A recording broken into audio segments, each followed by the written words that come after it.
বাংলাদেশ সেনাবাহিনীতে আবারও নতুন সার্কুলার প্রকাশিত হতে যাচ্ছে। এবার বাংলাদেশ সেনাবাহিনীতে ছেলে এবং মেয়েদের চাকরি নেওয়া খুব সহজ, কারণ আগামী ব্যাচে বাংলাদেশ সেনাবাহিনীতে প্রায় 15,000 লোক নেওয়া হবে। যদি তারা কিছু ক্রাইটেরিয়া অনুসরণ করে তাহলে তারা বাংলাদেশ সেনাবাহিনীতে খুব সহজে চাকরি পেতে পারে। বাংলাদেশ সেনাবাহিনীতে চাকরির জন্য যে যে যোগ্যতা প্রয়োজন সে বিষয়ে আলোচনা করব আজকের ভিডিওতে। আমি আবারও বলবো, বাংলাদেশ সেনাবাহিনীতে যোগদান করা খুবই সহজ। যে সমস্ত ছেলে এবং মেয়ে এসএসসি পাশ করেছে এবং তাদের জিপিএ সর্বনিম্ন 3 পয়েন্ট আছে তারাই আবেদন করতে পারবে। তবে তাদের বয়স 17 থেকে 21 বছরের মধ্যে হতে হবে। যারা এইচএসসি পাশ করেছে তারাও করতে পারবে, তবে তাদের বয়সটা 17 থেকে 21-এর মধ্যে হতে হবে, এর বেশি হলে হবে না। বাংলাদেশ সেনাবাহিনীতে যোগদান করার জন্য 3টি বিষয় খেয়াল রাখতে হবে। অবশ্যই তাকে বাংলাদেশের নাগরিক হতে হবে এবং তাকে অবিবাহিত হতে হবে। তার বিরুদ্ধে কোনো মামলা থাকতে পারবে না।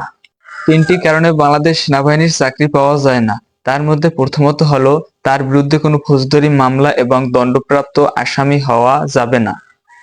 দ্বিতীয়ত, পূর্বে যদি সে কোনো সামরিক বাহিনীতে প্রশিক্ষণ করে থাকে এবং তাকে সেখান থেকে যদি অপসারণ বা বরখাস্ত করা হয় তাহলে সে বাংলাদেশ সেনাবাহিনীতে যোগদান করতে পারবে না। তৃতীয়ত, তাকে যে কোনো সরকারি চাকরি হতে যদি বরখাস্ত করা হয় তাহলে সে বাংলাদেশ সেনাবাহিনীতে যোগদান করতে পারবে না। এবার আসি মূল কারণে, যেখান থেকে ছেলে ও মেয়ে প্রথমেই বাদ পড়ে যায়, সেটা হলো উচ্চতা। উচ্চতা অনেকের কম, সেজন্য তারা চাকরি পায় না। সেক্ষেত্রে ছেলেদের উচ্চতা সর্বনিম্ন 5 ফুট 5 হতে হবে এবং মেয়েদের উচ্চতা সর্বনিম্ন 5 ফুট 1 হতে হবে। উচ্চতার সাথে যেটা দেখা হয় সেটা হলো ওজন। ছেলেদের সর্বনিম্ন ওজন হতে হবে 49 কেজি এবং মেয়েদের সর্বনিম্ন ওজন হতে হবে 47 কেজি। তবে উচ্চতা অনুযায়ী ওজন হওয়াটাই ভালো। তারপর আসে বুকের মাপ, যেখানে ছেলেদের বুক সর্বনিম্ন 30 হতে হবে এবং বুক ফুলানোর পরে 32 হতে হবে এবং মেয়েদের সর্বনিম্ন 28 হতে হবে, বুক ফুলানোর পর 30 হতে হবে।